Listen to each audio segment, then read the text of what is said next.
við höldum áfram með áramóta föstudagsþáttinn á N4 og til mín eru komnir reynsluboltar stöðvarinnar. Velkomin, Kalli og Marja. Marja, reynsluboltar. Já, það er það sem þið eru. Þetta er fallegt. Gott að sjá þið, velkomin nafna. Hvernig komið undan jólunum? Bara mjög vel. Það ekki? Afslöppuð og úthvíld. Við ætlum aðeins svona að byrja því að fara svona og gera upp árið. Við erum með alls konar tölur, spennandi tölur, nýjustu tölur. Alltaf tölur áramótin. Það ekki? Og við erum svolítið rogin með okkur, það ekki? Það gengir svolítið vel. Jú, það er búið að ganga mjög vel. Við erum allavega með svona 3 milljónir rúmar sem hafa horft á þættin okkar og allt mögulegt af það sem við höfum sett á Facebook. Það er íslenska þjóðin bara mörgum sinnum. Já, ég heit þessi útlendinga og allt, sko. Það? Ég veit ekki. En allavega, og hérna, við erum ekki stoltust af kynja hlutföllum stöðvarinnar, Kalli. Er það ekki eitthvað sem við megum alveg vera stolt af? Jú, og svona samkvæmt bókhaldinu okkar þá, sem sagt, á árinu, þá tókum við viðtal við 628 konur og kallarnir voru 621. Þetta getur valla verið nákvæmara. En þetta var engin tilviljun? Nei. Við erum með bókhald? Við erum alveg með bókhald, já. Og við bara, þetta á bara að vera svona. Og ekki bara sko viðmælendur, heldur líka þáttastjórnendur, ekki sett? Það eru kallar og Já, konur. það eru kallar og konur. En svo við höldum áfram með tölur. Við vorum sem sagt á árinu með útsendingu í 8760 klukkutímar. Já, ég speysa út, ég veit ekki hvað þetta er langt. Og hvað eru það marga mínútur? Já, segðu mér. Geturðu þjappa þessu í daga fyrir mig? Þetta eru allir dagar ásins. Þetta eru allir dagar ásins, og allir klukkutímar. Já. Og við sýndum 624 þætti. Og þar af frumsýndum við 398. Það er meira en einn á dag. Já. Þetta eru rétt tæplega tveir á dag, sem sagt. Er þetta ekki ákveðin bilun? Jú, þú sér það, en maður þarf alveg heil jól til þess að slappa af eftir svona. Þetta er náttúrulega rosa gaman. Það er svo gaman að gera þetta. Já. Og það sem er náttúrulega okkar sérstaða er að við erum bara með þætti utan á landi, frá landsbyggðunum og reynda frá Grænlandi líka. Já, hvað? Það er eitthvað sem maður bara heldur áfram, svona Grænlandstengingin. Grænlandstengingin, hún er svona, við erum að leita að fjármunum til þess að geta haldið henni áfram. Já. Og það er nú með þessa blessu stöð að það kemur ekkert Af sjálfu sig. Þannig að hérna, kannski það að fjármagna 398 frumsýnda þætti nú svolítið handavinna. Við skulum allavega að segja það. En aðeins meira þessar tölur að þessi línulega áhorf, það er alltaf að breytast og verða minna og minna það. Heldur fólk farið að sækja sér efnið. Bara í símana og allavega og að þættir eða brot úr þáttum eða hvernig það er að það hafi verið sótt það eru 3 milljónir skipti sem náð í eitthvað og svo bara hjá símanum til dæmis það er hægt að ná í þættina og það eru 600.000 sinnum náð í þætti frá okkur í gegnum síman og þarna og bara línuritið bara í þessu. Í gegnum síman, þá er maður ekki að fara inn á n4.is og horfa. Nei, maður næri í þetta í tímaflakki símans og svo náttúrulega líka tímaflakkinu eða voddinu hjá Vodafone, það er líka hægt að ná okkur þar. Og í allskyns öppum, Nova appi og Stöð 2. Og það er ekkert mál að fylgjast með þessu. Við getum talið þetta, við getum séð nákvæmlega. Já. Við þurfum ekki Gallup-kannanir, það er bara með fullri virðingu fyrir Gallup. Þá er það ekki það, það er bara hægt að telja. En er það sem við þurfum ef við vildum sjá hverju margir horfa línulega dagskrá? Er það sem það er ágisk líka. Það er línulegt Já, en sko þess vegna erum við náttúrulega með þennan frasa núna, N4, þar sem þú vilt, þegar þú vilt. Af því að við stýrum bara sjónvarpsdagskrána okkar það bara sjálf. Þú finnur það sjálf, maður kemur heim á kvöldina eða þegar maður er búin á fundum eða eitthvað, þú bara skrollar yfir hvað þú vilt sjá og velur það. Og gjarnan inn á Facebook. Já, mjög mikið inn á Facebook, þú sér það bara út af hvað.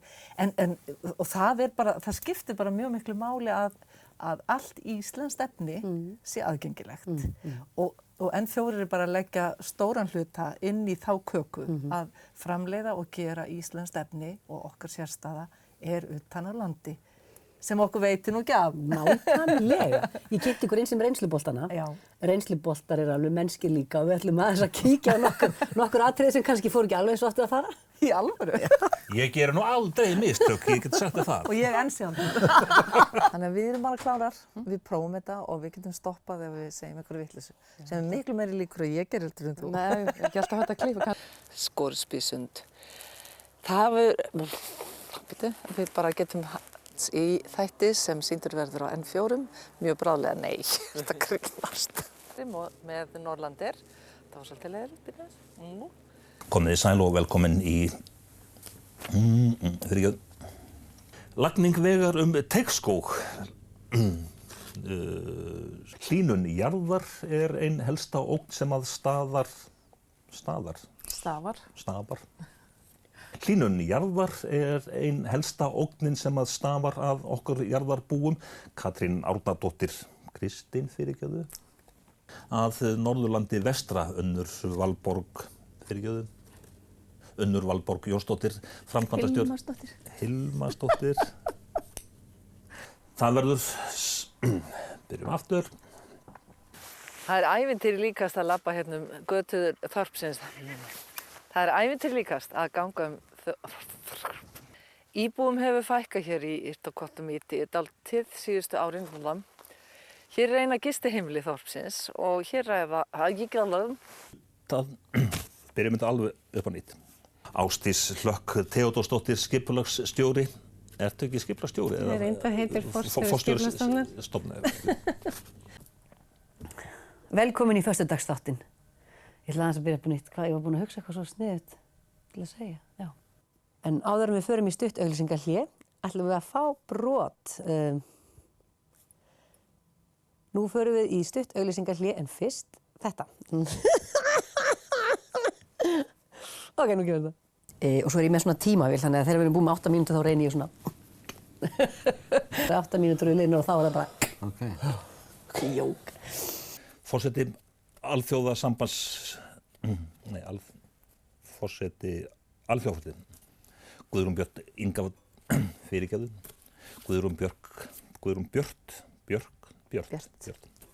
Guðrún Björt Ingvadóttir, alþjóðaforseti Lions, þakka þér fyrir komuna. Þá ekki allir með á nótunum býtans. Akkúrat núna verið að frumsýna brúðkaup í Hofi. Til mín eru komnir leikstjóri og leikari sýningarinnar, velkomnir Guðjón og Birgir Símon. Símon Birgir, fyrirgefðu. Pétur Guðjóns. Pétur Guðjóns, við ætlum að byrja upp á nýtt. Ég er ekki með neina. Veistu það? Ok, byrjum aftur. Og þetta fullkominn brúðkaup. Þetta fullkominn brúðkaup. Ég var með þrennt og ég klúðraði í öllu. Það best. Við ætlum að byrja á leikhúsmótnum. Laugardagsmótnar í leikhúsinu. Ég byrja aftur. Við ætlum að ræða leikhúsmótna. Nei, laugardagsmótna. Þetta minn loka! Ok, aftur. Hjartanlega velkomin í föstudaginn. Föstudagsþáttinn. Fyrir að horfa, við erum saman að vikuliðinni. Við erum saman. Þetta var aldrei gott. Jú. Nú ætlum við að horfa inn á næsta ár, svona í kristalskúluna. Hvað verður næsta ári hjá stöðinni? Hvað verður á næsta ári? Bara áfram. Það áfram gakk og engan bilbu á okkur að finna. Nei.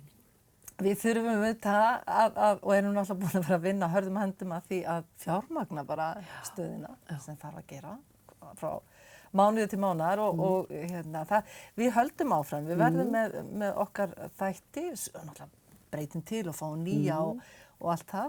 Eitthvað sem má uppljóstra núna eða kannski ekki tímabært? Nei, ég er ekkert alveg sem að við látum það flakka. En það verður, við höfum verið að auka mjög mikið tónlistina og við höfum verið að opna þetta eina stúdíó, landsins sjónvarpsstúdíó utan höfuðborgarsvæðisins. Höfum við verið að opna fyrir ungu tónlistafólki. Við ætlum að halda því svo sannlega áfram. Og það skiptir máli að hafa aðgang að svona græju annar staðar heldur en í höfuðborginni. Það skiptir mjög miklu máli. Eins ætlum við að halda áfram með heimildarmyndir Já, við það var opnuðum skemmtilegt. þann skáp. Það var og skemmtilegt. Já, Fenguð þið góð viðbrögð? sko, miklu meir en góð. Af því að það er svo margt sem hefur einhvern veginn fest niður í skúffu og en eru góðar myndir og hafa verið að fara út allan heim. En þetta getur RÚV ekki sinnt þessu öllu og það er svo gott að hafa N4 líka. En varðandi sko, við spurðum alveg marga skóa, er það ekki á blaðaútgáfu ársins? Jó, við gefum út blað, við erum ekki bara sjónvarpsstöð, við erum líka að gefa út blað, N4 blaði sem að kemur út í eitthvað 10.000 eintökum, eitthvað svoleiðis, tvisvar í mánuði og bara með því að hugsa málið upp á nýtt, skiptum pappír, léttan, létta þetta allt saman, að þá telst okkur til að þetta séu það bil 5 tonn af pappír sem við spurðum. Svo fórum við líka úr vikulegu í hálfsmánaðarlega, er það ekki? Jú, af því við fundum það bara auglýsendur, það eru fæstir þeirra sem þurfa í raun og veru að auglýsa í blaði á vikufresti og við erum í raun og veru bara að aðlaga okkur að markaðnum og við erum alltaf með umhverfisvænustu leiðina til að auglýsa sem er í sjónvarpi. Já. Þannig að við bara bjóðum upp á það, þú getur auglýst í N4 blaðinu og í sjónvarpinu. Ég sé að þeir fann að slefa, ætlaði ekki að smakka eitthvað þessum græsingum og við glemdum að nefna það að harfiskurinn hérna, hann er nú bara búinn til af tengdapappans Gvends á Eyrinni. Gvendur á Eyrinni. Gvendur á Eyrinni, það er nýja nafni. Það er smart. Hannes, tengdapappans, hann gerir þennan harfisk, er hann ekki geggjaður? En bara gleðilegt ár og takk fyrir að koma. Og takk fyrir að